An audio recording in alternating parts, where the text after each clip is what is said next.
करत करत अभ्यास के जड़मत होय सुजान, रसरी यावत जात से सिर पर परत निशान। तो इस दोहे का अर्थ मैं आपको, इस स्टोरी को अगर सुन लेंगे आप तो आपको समझ में आ जाएगा कि इस दोहे का अर्थ क्या है।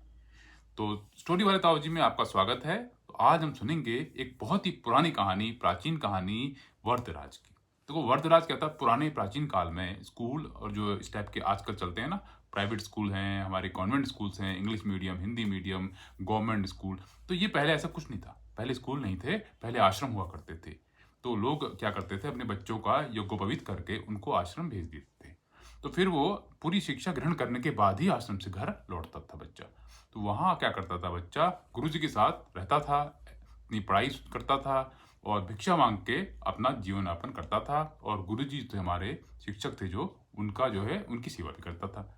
तो आश्रम में गुरुजी और गुरु माता हुआ करती थी, तो उनकी सेवा होती थी, वहाँ गाय होती थी, उनकी सेवा होती थी और ऐसे ही जीवन निकल जाता था। और जब पूरी पढ़ाई खत्म हो जाती थी और बच्चा घर को वापस आ जाता था, तो उसे एक डिग्री टाइप की मिल जाती थी कि उन्होंने उस आश्रम से अपनी पढ़ाई पूरी की है।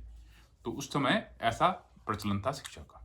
ठीक है, तो उस समय क्या था, वरदराज पढ़ते थे एक आश्रम में गुरु की। वो बहुत ही जड़मत थे, मतलब बहुत ही कमजोर कह लीजिए या बुद्धू कह लीजिए। जो भी समझाया जाता था और बच्चे तो ग्रहण कर लेते थे, लेकिन उनकी समझ में नहीं आता था ना। बाकी चीज में वो सही थे, अपने व्यवहारिक थे और बातों में और काम में भी निपुण थे, लेकिन एजुकेशन यानी जो पढ़ाई थी उनकी माइंड में नहीं जाती थी। तो गुरुजी ने बहुत प्रयास किया। उन्होंने क्या किया, उसको अपने आगे की पंक्ति में रखा, यानी जो आगे बच्चे बैठते हैं उनको आगे रखा, उन पर विशेष ध्यान दिया ताकि ये सुधार हो जाए इनमें। लेकिन उनमें कोई निशान, कोई सुधार की कोई संभावना नजर नहीं आई। तो फिर क्या किया गुरुजी ने, और प्रयास किए ना, लेकिन प्रयास सफल होते नजर नहीं आए।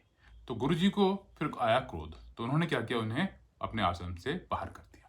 उन्होंने कहा, जब मैं बहुत सारा प्रयास करके थक चुका हूं और अब तुम पे प्रयास करने का कोई फायदा नहीं है, तो मैं अपने घर जाओ। तो वो वहां से निराश होके, क्योंकि सहपाठियों का साथ छूट रहा था, तो वहां से निराश होके अपने जा रहे थे। तो रास्ते में जाते जाते उनको एक जंगल जैसा मिला और वहां पे एक कुआं था ना।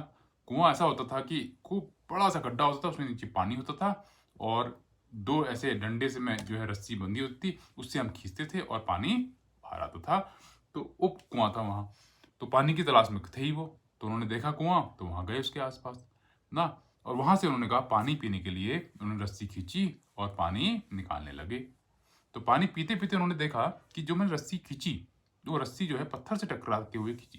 जैसे पत्थर था, रस्सी उससे रगड़ करती करती करते करके ऐसे पानी आया। उस रस्सी से की रगड़ से पत्थर में निशान पड़ गए। कभी आप देखोगे ना कहीं पे वेल जहाँ पे होती है या कुआं होता है, वहां निशान होते हैं उसमें। तो निशान रस्सी से हो जाते हैं, जबकि रस्सी बहुत ही नरम होती है और हमारा पत्थर बहुत कठोर होता है। तो उनके दिमाग में कौंधा ना, उन्होंने कहा, जब ये रस्सी, हल्की सी रस्सी पत्थर पे निशान बना दे रही है, तो मैं जड़मती कोशिश करके मैं पढ़ाई क्यों नहीं कर सकता। तो उनका आत्मविश्वास जागा ना। तो वहां से वो दोबारा लौटे, कहाँ, आश्रम की ओर। तो जितनी स्पीड से वो गए थे ना, उससे दुगनी स्पीड से वो वापस आ गए। मान लीजिए कि उनको 1 घंटा लगा जाने में, लेकिन आने में उनको आधा घंटा लगा। तो आए गुरुजी के पास, तो गुरुजी के पैरों में पड़ गए, रोने लगे।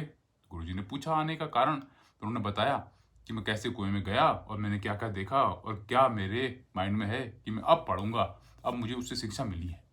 तो गुरुजी ने उनके चेहरे में देखा, तो उनके चेहरे में आत्मविश्वास था। तो समझ गए कि अब ये बच्चा कुछ ना कुछ करेगा। तो उसके बाद वो अपने अध्ययन में लग गए और धीरे धीरे पढ़ाई पूरी की उन्होंने और बहुत बड़े विद्वान बने। तो कक्षा में कमजोर बच्चे भी होते हैं, बहुत कमजोर बच्चे भी होते हैं, अच्छे भी होते हैं। लेकिन अगर बहुत कमजोर बच्चे, आपको लग रहा है कि उसमें कोई इंप्रूवमेंट नहीं आ रहा, लेकिन अगर वो जिस दिन उनका आत्मविश्वास जाग गया और उनकी पढ़ाई में लगन लग गई, तो वो समझो वो भी कुछ भी कर सकते हैं। तो ऐसा नहीं है कि अगर आप कोशिश करो तो सफलता जरूर मिलेगी।